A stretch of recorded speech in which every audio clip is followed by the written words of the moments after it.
मेरे प्रिय विद्यार्थियों नमस्कार। JCERT डीजे स्कूल की कक्षा में आपका हार्दिक स्वागत है। मेरे प्यारे विद्यार्थियों, आप सब कैसे हैं?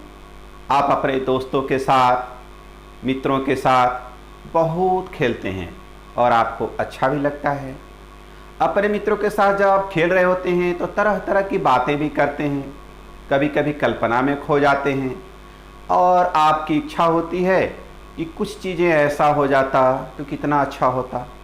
और उसी कल्पना में आपने कभी कभी यह भी सोचा होगा कि यदि वृक्ष चलने लगता तो कितना अच्छा लगता।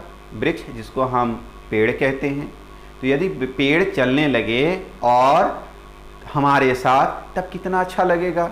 तो इस तरह की मन में कल्पना आती है।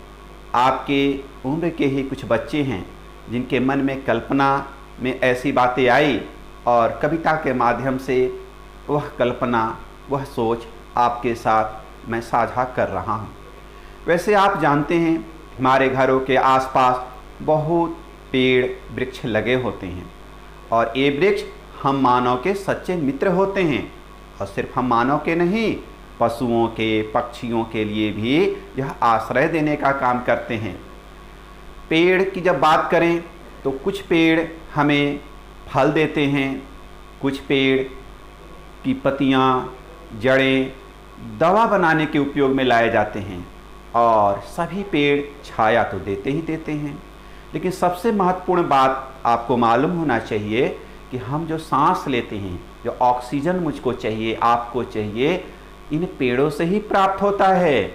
और पर्यावरण में जो कार्बन डाइऑक्साइड होता है, उन कार्बन डाइऑक्साइड गैस का उपयोग ये पेड़ अपने लिए कर लेते हैं और इस तरह से पर्यावरण संतुलित रहता है। पर्यावरण में जो आवश्यक ऑक्सीजन हम जीवों के लिए चाहिए और इन पेड़ों के लिए कार्बन डाइऑक्साइड चाहिए, तो ये संतुलित रहता है। साथ ही साथ आपने देखा होगा कि बहुत पक्षियों के द्वारा घोंसला बनाकर वहाँ पर रहते हैं, जिससे उनको सुरक्षा मिलती है हवा से, पानी से, धूप से। तो इस तरह से पेड़ उनके लिए आश्रयदाता के रूप में काम आते हैं। तो हमें पेड़ को लगाना चाहिए अपने आसपास और पेड़ को कभी नहीं काटना चाहिए। पेड़ हमारा सच्चा मित्र है, क्योंकि वे बहुत ज़्यादा ऑक्सीजन हमारे लिए देते हैं। पीपल का पेड़, नीम, बरगद, इन वृक्षों को हमें और संभाल कर रखना चाहिए और बाकी फलदार वृक्ष तो हम अपने आसपास लगाते ही हैं।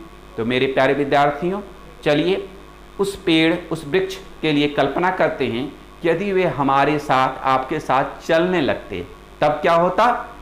तो पाठ का पारायण कर रहा हूँ, आप भी मेरे साथ पहले हम और आप मिलकर पारायण करेंगे और उसके बाद इसके भाव को समझेंगे। शुरुआत मैं करता हूँ। अगर पेड़ भी चलते होते, अगर पेड़ भी चलते होते, कितने मजे हमारे होते। बांध तने में उसकी रस्सी, चाहे जहाँ कहीं ले जाते। जैसे हम अपने पालतू पशु को रस्सी बांध कर कहीं ले जाते हैं ना, तो उसी तरह से मन में बात आ रही है, यदि ये पेड़ चलता होता और इसको भी रस्सी में बांधकर जहाँ हम जाते वहाँ इस पेड़ को ले जाते, तब क्या फायदा होता। तब फायदा यह होता, भूख सताती अगर अचानक, तोड़ मधुर फल उसके खाते। आती कीचड़ बाढ़ कहीं तो झट उसके ऊपर चढ़ जाते। भूख सताती, भूख लग जाती तो हमें तो मालूम है कि वृक्षों से हमें फल मिलते हैं, आम है, जामुन है, अमरूद है। बस तुरंत उससे फल लेकर और अपनी भूख मिटा लेते, मधुर फल, मीठा फल खा जाते। और आती कीचड़ बाढ़ कहीं तो झट उसके ऊपर चढ़ जाते। और राह में कहीं कीचड़ और पानी होता तो वृक्ष के ऊपर चढ़कर अपने को सुरक्षित कर लेते। ये मन में बात आई। और क्या, जहाँ कहीं भी धूप सताती, इसके नीचे झट सुस्ताते। जहाँ कहीं वर्षा हो जाती, उसके नीचे हम छिप जाते। और जब धूप हो जाती, धूप, कड़ी धूप में बहुत थकावट होती है, तो पेड़ों के नीचे सुस्ताने से ठंडक मिलती है, ठंडी ठंडी हवा मिलती है और बहुत अच्छा लगता है और ऊर्जा मिलती है।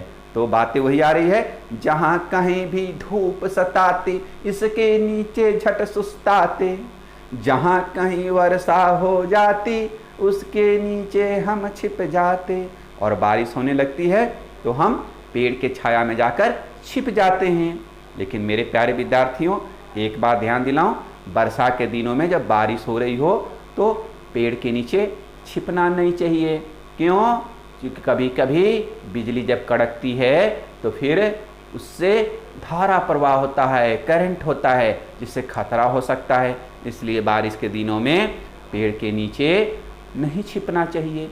लेकिन मन में ये सारी बातें आई, मेरे प्यारे विद्यार्थियों, पेड़ के और क्या क्या फ़ायदे हैं, अपने माताजी से, पिताजी से बात करिए और अपने दोस्तों के साथ साझा करिए। और आप इस कल्पना में आप भी खोए गए होंगे। तो वृक्षों के इतने सारे फायदे हैं, इसलिए वृक्ष हमें लगाने चाहिए और वृक्ष को हमेशा सुरक्षित रखना चाहिए, क्योंकि हम मानव के लिए ही नहीं, पशु और पक्षियों के लिए भी यह एक वरदान है। अतः वृक्ष हमारा सच्चा दोस्त है और वृक्ष को हमें खूब लगाना चाहिए और उनको सुरक्षित रखना चाहिए। मेरे प्यारे विद्यार्थियों, आप इस कविता का पारायण करेंगे और अपने दोस्तों के साथ मज़े मज़े से गाएंगे और मैं आपसे पुनः मिलूँगा इस पाठ के अभ्यास कार्य के साथ। तब तक आप अपना ख्याल रखेंगे। धन्यवाद।